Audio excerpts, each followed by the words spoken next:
And welcome to my channel Desi अंग्रेज।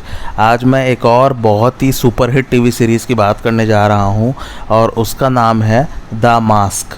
और मेरा रिकमेंडेशन इसके लिए भी मस्ट वॉच है। बहुत ही मस्त और बहुत ही यूनिक सीरीज़ है ये भी, और सुपर हीरो सीरीज़ है काइंड ऑफ ये भी।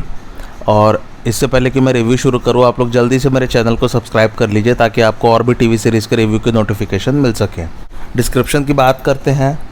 एक आदमी को एक बहुत ही रहस्यमयी मास्क मिलता है और उसको पहन के वो काइंड ऑफ एक सुपर हीरो बन जाता है जो असाधारण चीज़ें कर सकता है। सो आइए और बात करते हैं इस टीवी सीरीज़ के बारे में। तो जनरली ऐसा होता है कि पहले कॉमिक्स आती है या एनिमेशन बनता है, उसके बाद उस पर लाइव एक्शन मूवी बनती है। खैर इस केस में भी ऑलमोस्ट ऐसा ही हुआ है, but the keyword is almost. So सबसे पहले इस पर कॉमिक्स आई थी जिसके पब्लिशर्स थे डार्क हॉर्स कॉमिक्स। उसके बाद इस पर एक मूवी बनी 1994 में जिसमें जिम कैरी मेन लीड में थे, और यकीन मानिए जिम कैरी ने इतनी ज़बरदस्त एक्टिंग की है कि बस पूछो मत। और हाँ, ये लाइव एक्शन मूवी है, ना कि एनिमेटेड मूवी। तो ये मूवी काफ़ी हिट हुई थी हॉलीवुड में। इसके हिट होने के बाद 1995 में एनिमेशन बनाया गया इस पर। तो इसमें टोटल 3 सीजन्स है और 54 एपिसोड्स हैं। और मैं फिर नॉस्टैल्जिया मोड में जा चुका हूँ। क्या क्या मस्त और ज़बरदस्त कार्टून्स आई थी यार हमारे समय में, वो वक्त नहीं भूल पाता मैं। तो मेरी तरफ से मूवी हाईली रिकमेंडेड है। शायद किसी न किसी OTT प्लेटफॉर्म पर आपको ये मूवी मिल ही जाए, या तो अमेज़ॉन प्राइम पर होगी या डिज्नी प्लस हॉटस्टार या नेटफ्लिक्स पर हो सकती है, कहीं पर भी मिल जाएगी आपको। खैर अब ये सुनिए, पहले ना मूवी का थोड़ा सा प्लॉट बता देता हूँ ताकि आपको बेसिक स्टोरी लाइन समझ में आ सके। उसके बाद हम लोग एनिमेशन पर आएंगे। तो ये कहानी सेट है एज सिटी नाम के शहर में। एक बैंक क्लर्क जिसका नाम है स्टैनली इप्किस, और जो हमेशा ऐसा महसूस करता है कि वो अकेला है और उसे कोई प्यार करने या पूछने वाला नहीं है। उसकी हमेशा आसपास के लोग मजाक उड़ाते रहते हैं सिवाय उसके दोस्त चार्ली शुमाकर के। दूसरी ओर एक गैंगस्टर डोरियन टायरेल जो कि एक नाइट क्लब चलाता है, वो अपने बॉस निको को हटाने के चक्कर में है। एक दिन टायरेल अपनी गर्लफ्रेंड टीना कार्लाइल को उसी बैंक में भेजता है जहां स्टैनली काम करता है। टीना को वो बैंक उसका पूरा नक्शा समझने के लिए भेजता है क्योंकि वो लोग उस बैंक को लूटने की प्लानिंग कर रहे हैं। स्टैनली को टीना बहुत पसंद आती है और टीना को भी स्टैनली अच्छा लगता है। फिर स्टैनली नाइट क्लब जाता है टीना की परफॉर्मेंस देखने के लिए। टीना को एक्चुअली नाइट क्लब में डांसर दिखाया गया है, लेकिन स्टैनली को एंट्री नहीं मिलती है। तो जब वो वापस आ रहा होता है अपने घर, तो उसकी कार बीच सड़क में ख़राब हो जाती है। फिर वो एक ब्रिज पर खड़ा होता है जहाँ से वो देखता है कि एक आदमी शायद समुद्र में डूब रहा है। तो वो जल्दी से दौड़कर जाता है उसे बचाने, लेकिन वहाँ जाके स्टैनली देखता है कि कचरा बह रहा है उसमें, और उसमें उसको एक मास्क मिलता है। जब स्टैनली अपने अपार्टमेंट वापस आता है और वो मास्क अपने फेस पर लगाता है, तो फिर वो ट्रांसफॉर्म हो जाता है। उसका चेहरा हरे रंग का हो जाता है और वो येलो सूट पहनता है जिसको बोलते हैं जूट सूट। पिक्चर देखने से आपको समझ में आ जाएगा। और उसकी पर्सनैलिटी एक ट्रिकस्टर में कन्वर्ट हो जाती है। ट्रिकस्टर माने जो दूसरों के साथ प्रैंक्स करता है या उन्हें ऐसी चीज़ों में विश्वास दिलाने की कोशिश करता है जो वहाँ है ही नहीं, और ये अपने आप को और आसपास की चीज़ों को अपनी इच्छा से बदल सकता है। ये आपको ये वीडियो देख के समझ में आ जाएगा। और इस पर्सनैलिटी का नाम मास्क ही है।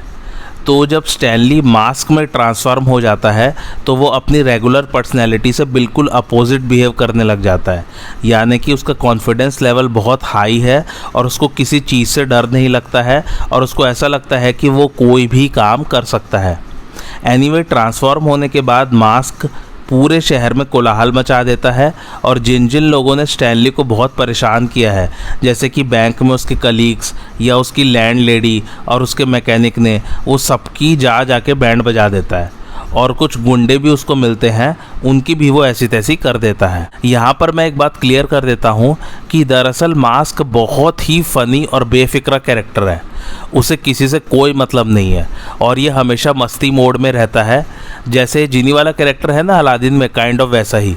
बट मास्क जिनी से भी एक कदम आगे है प्रैंक्स करने में। तो जब मैं बोल रहा हूँ कि मास्क ने बैंड बजाई या ऐसी तैसी की, तो वो उन्हें बहुत ही फ़नी तरीके से मारता पीटता है, जिसको देख के आप लोग हंस हंस के लोटपोट हो जाएंगे। खैर आगे आप मूवी देखिए। लेकिन हाँ, जब स्टैनली को एहसास होता है कि वो मास्क वाली पर्सनैलिटी में ट्रांसफॉर्म होता है, तो वो एक डॉक्टर से मिलने जाता है। डॉक्टर ने एक्चुअली मास्क्स पर रिसर्च की हुई है और उसने एक बुक भी लिखी है। तो वो स्टैनली को कहता है कि ये वाला मास्क शायद लोकी ने बनाया है। लोकी को हम सब लोग एवेंजर्स वाली मूवीज़ से जानते ही हैं एज गॉड ऑफ मिस्चिफ, यानी कि मस्खरी का देवता। और इस मास्क की पावर्स सिर्फ रात में ही एक्टिव होती है, और मास्क शायद स्टैनली की दबी हुई पर्सनैलिटी या स्टैनली की दबी हुई इच्छाओं को बाहर ला रहा है। सो अल्टीमेटली इसे आप एक सुपर हीरो सीरीज़ भी कह सकते हैं, और कार्टून सीरीज़ में भी सेम वैसे ही दिखाया गया है स्टैनली को और मास्क को। और हाँ, एक बात और, मास्क वैसे तो मस्तीखोर है, लेकिन उसका दिल बहुत साफ़ है, और अगर कोई भी मुसीबत में हो तो वो उसकी मदद भी करता है, और बहुत ही काइंड नेचर का भी दिखाया गया है मास्क को। एनीवे, मूवी और एनिमेशन में बस ये फ़र्क है कि स्टैनली मास्क को दिन और रात दोनों टाइम यूज़ कर सकता है, जबकि मूवी में वो मास्क सिर्फ रात में ही यूज़ कर सकता है। एनिमेशन में टीना के कैरेक्टर का कहीं जिक्र नहीं है, बल्कि इसमें फ़ीमेल लीड है एक रिपोर्टर जिसका नाम है पैगी ब्रेंट। आइए थोड़ा सा एक्सप्लोर करते हैं मास्क के कैरेक्टर को, और उसके साथ साथ स्टैनली का रिलेशनशिप कैसा होता है वो भी समझते हैं। स्टैनली ही मेन ओनर है मास्क का, और वो ही इसे पहनता है। ये एक बैंक में काम करता है। स्टैनली को वैसे तो थोड़ा सा कमज़ोर दिखाया है, लेकिन वो बहुत शांत और दयालु स्वभाव का है। इसी कारण से लोग उसका बहुत फ़ायदा उठाते हैं और उसका मजाक भी उड़ाते हैं। सो मास्क को आप एक सुपर हीरो ही समझे, जो स्वभाव से बच्चे जैसा है, कॉन्फिडेंट है, बिहेवियर में थोड़ा सा जंगली जैसा है, और सच्ची में पागल जैसा है, लेकिन ओवरऑल एक जेंटलमैन की तरह बिहेव करता है मास्क, और हमेशा मुसीबत में फंसे हुए लोगों की मदद करता है। स्टैनली और मास्क का रिलेशनशिप शुरू में थोड़ा सा स्ट्रेस भरा रहता है, क्योंकि मास्क इतनी मस्ती, कोलाहल और धमाल मचाता रहता है कि कभी कभी स्टैनली परेशान होकर मास्क को ज़बरदस्ती खींच के उतार के फेंक देता है और अपने नॉर्मल स्टैनली वाले रूप में वापस आ जाता है। लेकिन स्टैनली को मजबूरन उसे फिर से पहनना पड़ता है जब वो किसी को मुसीबत में फंसे हुए देखता है। दूसरी तरफ मास्क चाहता है कि वो स्टैनली के साथ खूब सारे जोक्स या प्रैंक्स करे लोगों पर, और वो स्टैनली के लिए जेन्युइनली केयर करता है, और वो स्टैनली की सोशल लाइफ में मदद भी करता है। और जो स्टैनली का मजाक उड़ाते हैं या उसे परेशान करते हैं, मास्क उन सब की ऐसी तैसी कर देता है। कुछ समय बाद स्टैनली को वाकई में काफ़ी सारी चीज़ें जो मास्क करता है उस पर हंसी आने लग जाती है, और वो भी धीरे धीरे मास्क की केयर करने लग जाता है, और फिर वो मास्क पहनने में हिचकिचाता नहीं है। मास्क का कहना है कि वो स्टैनली को डांस सिखाना चाहता है, और जब स्टैनली भी मजाक करता है किसी के साथ तो मास्क को बहुत अच्छा लगता है। अच्छा, इसमें स्टैनली का एक कुत्ता है जिसका नाम है माइलो, और दोनों ही माइलो की बहुत केयर करते हैं। अगर माइलो को कुछ हुआ तो मास्क सबकी बैंड बजा के रख देता है। और हाँ, कुछ एपिसोड्स में माइलो भी मास्क पहनता है, वो तो और भी ऑसम और फनी एपिसोड्स हैं। मास्क को पार्टी करना पसंद है, और वो हमेशा नाइट क्लब्स में जाता रहता है, और उसे पता है कि वो पागलों की तरह बिहेव करता है, लेकिन उसको ये भी पता है कि किसी भी इनोसेंट पर्सन को नुकसान नहीं पहुंचाना है। मास्क के पास एक गाड़ी है जिसका नाम है मास्क मोबिल, और वो एक रेसिंग कार की तरह है, लेकिन वो ट्रैफिक लॉस का पूरा पालन करता है। स्टैनली जहां अपनी गाड़ी आराम से और धीरे धीरे चलाता है, वहीं दूसरी तरफ मास्क अपनी गाड़ी को खूब तेज़ चलाता है। स्टैनली शांत रहता है, और वो थोड़ा सा शाय नेचर का भी है और नॉर्मल वे में बात करता है। वहीं दूसरी ओर मास्क बहुत ज़्यादा चीयरफुल रहता है, ऑल टाइम एक नंबर का ड्रामेबाज है, और सबसे घुल मिल के रहता है और खूब ज़ोर ज़ोर से बातें करता है। और मास्क को बच्चे बहुत पसंद है।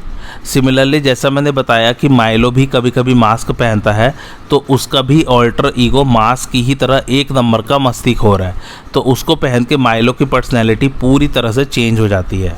इसमें और भी बहुत सारे कैरेक्टर्स हैं, जैसे कि 2-3 पुलिस वाले के हैं, उसके बाद एक रिपोर्टर पैगी ब्रांड का तो है ही, और बैंक के मैनेजर का भी किरदार है, और स्टैनली के थेरेपिस्ट का भी एक कैरेक्टर है, और एज सिटी के करप्ट मेयर को भी दिखाया गया है, और कुछ विलेंस के भी कैरेक्टर्स हैं। अब ये मज़े की बात सुनिए, सो इसमें ना मास्क डीसी और मार्वल कॉमिक्स के कैरेक्टर्स का रूप भी लेता रहता है पैरोडी के तौर में। वो वाले सीन्स इतने फ़नी होते हैं ना, जैसे सुपर मास्क पैरोडी है सुपरमैन की, बाइक्लॉप्स पैरोडी है एक्समैन वाले साइक्लॉप्स की, स्पाइडर हायना है स्पाइडरमैन की, ग्रीन सर्फर है सिल्वर सर्फर की पैरोडी, और सबसे मस्त है टूलवरीन, जो कि आप समझ ही गए होंगे पैरोडी है वुल्वरीन की।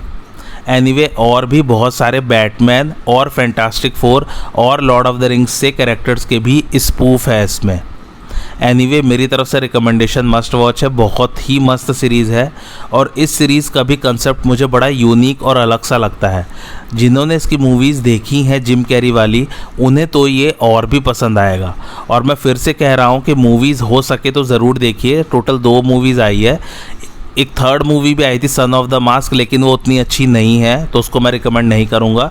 जिम कैरी वाली पहली 2 मूवीज़ ज़रूर देखिए, किसी भी OTT प्लेटफॉर्म पर आपको मिल जाएगी।